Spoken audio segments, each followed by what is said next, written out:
You probably have one in your wallet right now.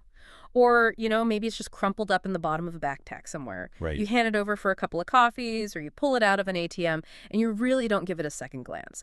I'm talking about the United States $20 bill. Which is something we just take for granted. Exactly. But you aren't just holding a simple piece of paper. Today, we're doing a deep dive into the Wikipedia archives to find out why.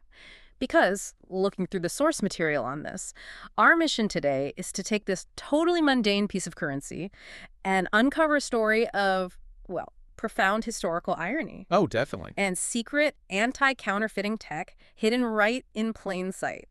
Not to mention Broadway musicals and a decades-long cultural debate. It really is a remarkable narrative. I mean, we tend to view money as purely functional, right? Just a simple medium of exchange. But if you actually stop and analyze a banknote, it becomes this physical record of a nation's history, its technological anxieties, and really its evolving values. Yeah, and to really appreciate the history here, I think we need to ground ourselves in the physical reality of the bill first. Because despite handling these things constantly, most people have absolutely no idea what they're actually holding. You think it's paper, right? Yeah, right. Most people do, yeah. But it's not. It is essentially made out of the same stuff as a really durable summer wardrobe.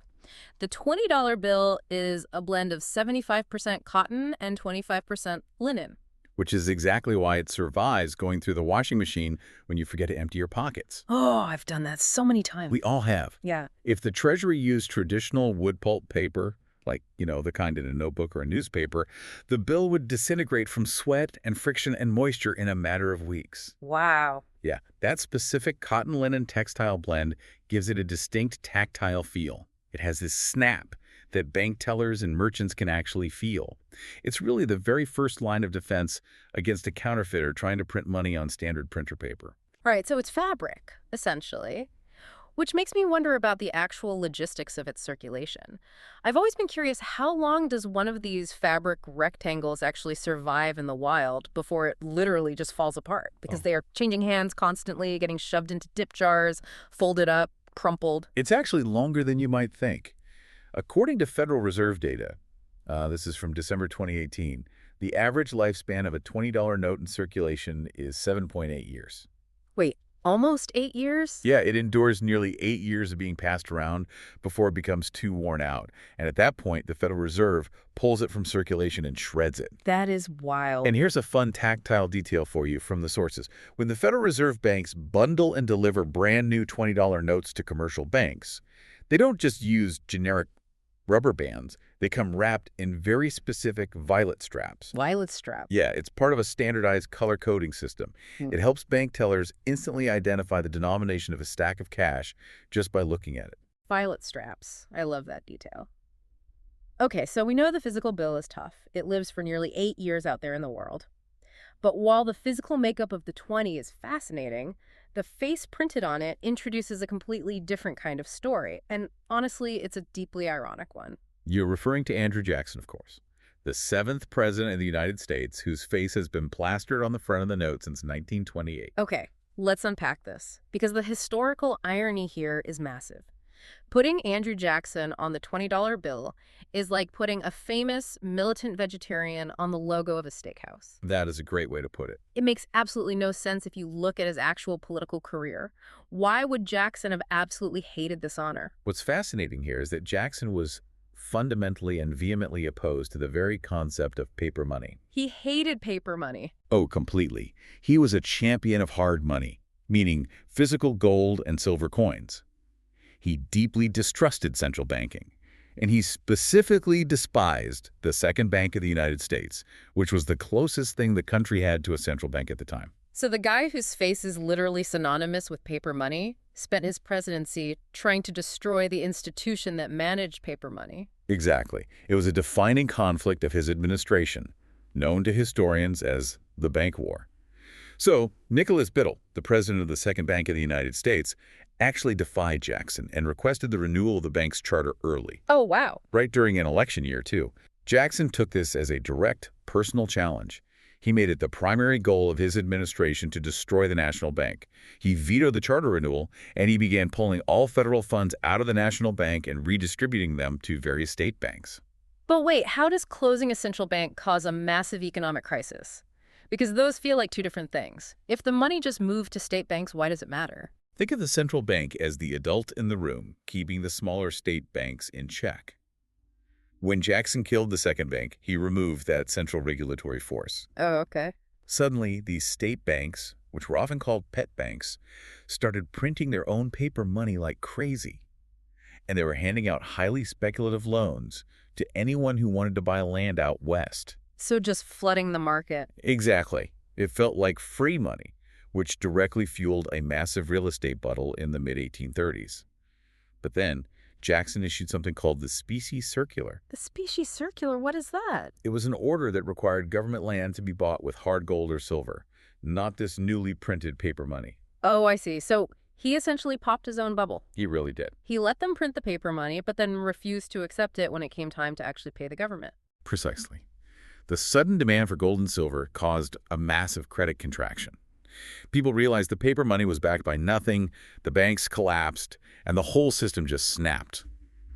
This directly triggered the Panic of 1837, leading to a very deep and devastating economic depression. That is wild. But to really understand his view on money, we also have to look at the world he came from, right?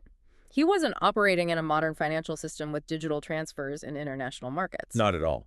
If we connect this to the bigger picture of Jackson's mercantile heyday on the southwestern frontier, the economy was incredibly rudimentary. Actual hard currency, like gold and silver coin, was incredibly scarce on the frontier. Right. The interchange of goods was highly illiquid.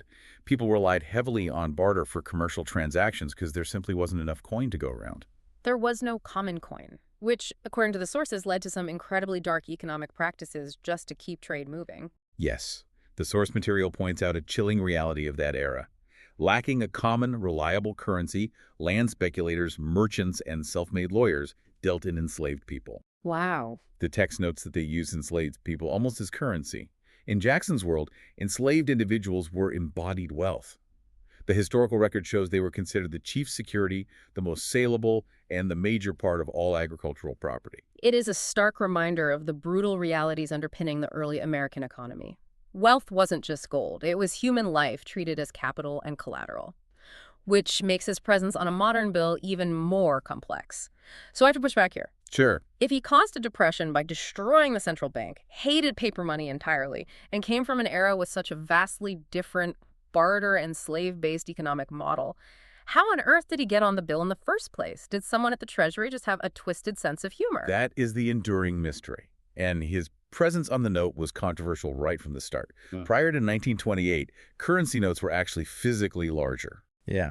When the Treasury transitioned to the smaller, modernized size we use today in 1928, Jackson was abruptly placed on the 20, replacing Grover Cleveland. And the Treasury Department's official excuse for this in 1929 is almost laughable. They claim they chose Jackson just based on familiarity to the public.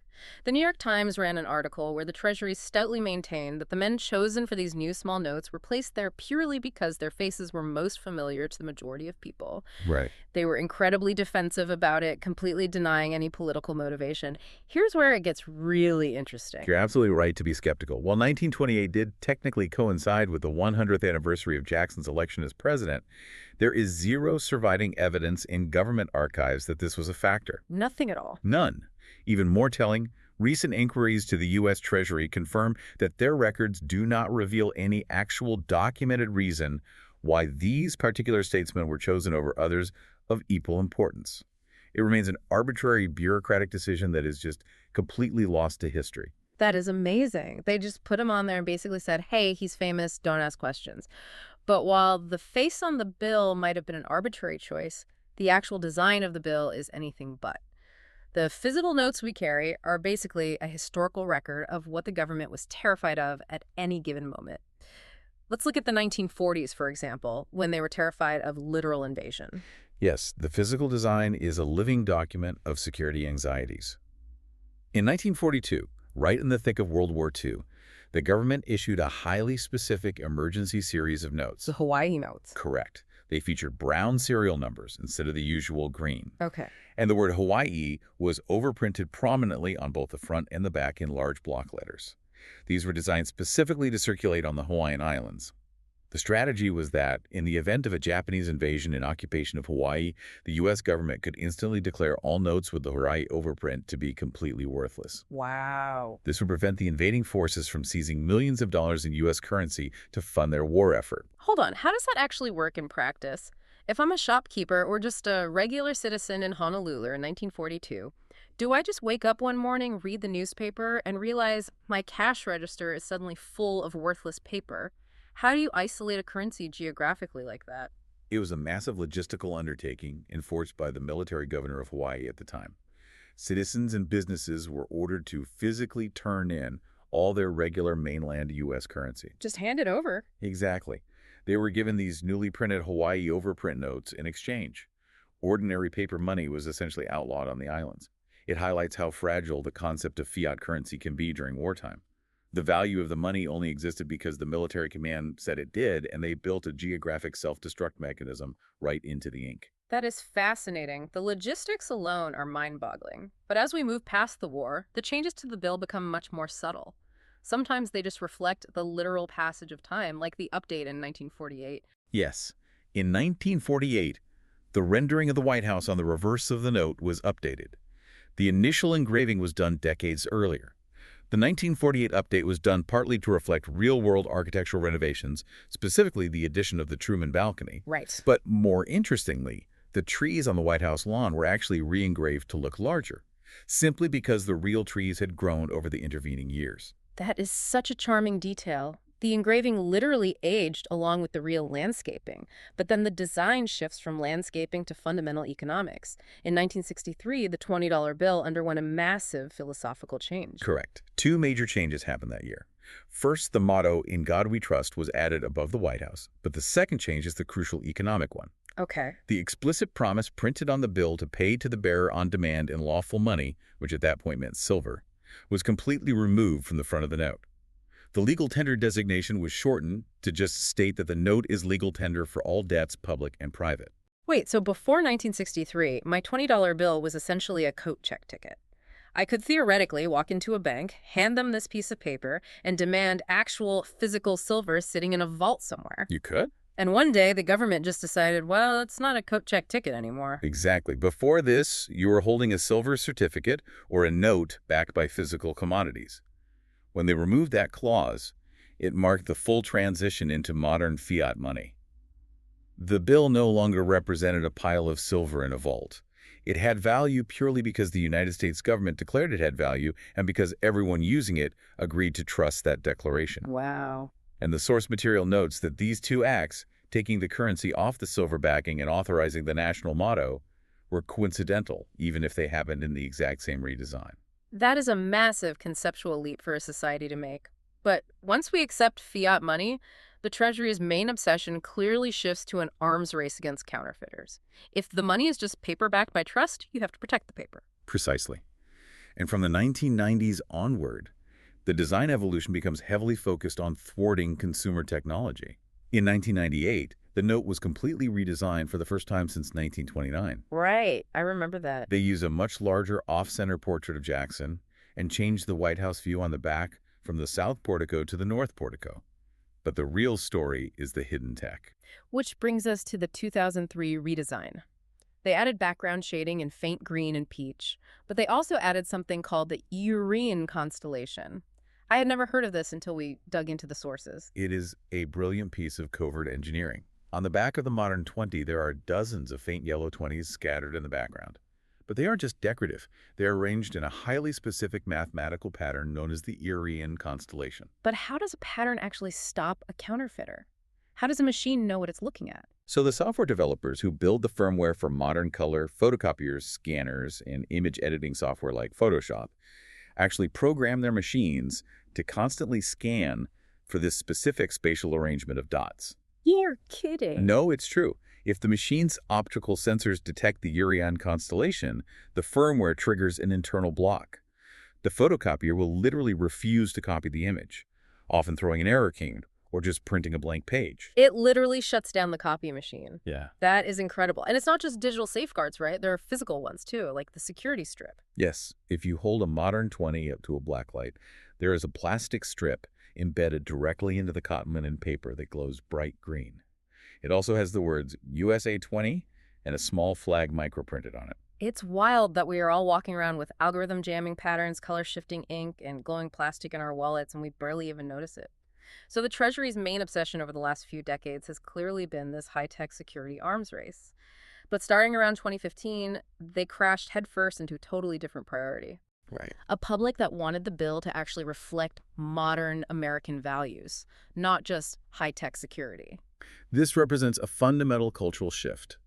For decades, the faces on the currency were static. They were just accepted facts of life. But in 2015, a grassroots campaign called Women on 20s launched. I remember hearing about that. They argued that it was time for a woman to be featured on American paper currency. They surveyed over 600,000 people to choose a female candidate to replace Andrew Jackson, explicitly aiming for the year 2020. Which was the centennial of the 19th Amendment, granting women the right to vote. Exactly. And Harriet Tubman won that poll. But the government didn't immediately say, great, let's change the 20. In fact, Treasury Secretary Jack Lew initially announced they were going to put a woman on the $10 bill, replacing Alexander Hamilton. Yes, in June 2015, that was the official plan from the Treasury Department. But wait, didn't a Broadway musical literally alter the course of American currency here? Because right around that exact time, It absolutely did.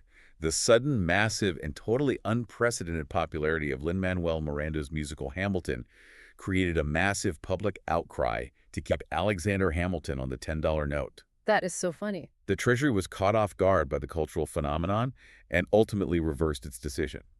So in April 2016, Secretary Lew officially announced that Hamilton would stay on the 10 and Harriet Tubman would instead replace Andrew Jackson on the front of the 20. With Jackson being relegated to the reverse side of the bill, but making this happen turned out to be much harder than just holding a press conference. To understand the subsequent delay, we have to look objectively at the timeline across 3 different presidential administrations. It is a fascinating study in how political aspirations collide with bureaucratic momentum. Let's walk through it. What happened after the 2016 announcement? Well, during his campaign, Donald Trump responded to the announcement by calling the Tubman replacement pure political correctness. Later, in 2017, under his administration, Treasury Secretary Steven Mnuchin delayed the visual reveal of the new design. Mnuchin stated publicly that the $10 and $50 notes required anti-counterfeiting updates first, Right. which effectively pushed the Tubman $20 bill decision to whoever would be Treasury Secretary in 2026. Now, at the time, that was heavily criticized in the press as a purely political move designed to protect Andrew Jackson's spot on the bill. But our source material points out an official investigation actually complicated that narrative quite a bit. That is a crucial detail to include for a complete picture. In June 2020, the Treasury Department's Office of Inspector General released a comprehensive report detailing an investigation into these delays. The OIG report concluded that the $20 note's position in the overall redesign sequence actually hadn't changed at all under the Trump administration. Wait, really? It wasn't actually delayed by Mnuchin? According to the Inspector General, no. The OIG found that the Obama administration's earlier announcement targeting the year 2020 was made entirely outside of the standard note development governance structure. Oh, so it was just an idea. It was an aspirational goal, not a logistical one. The $10 note redesign was always securely scheduled to precede the 20.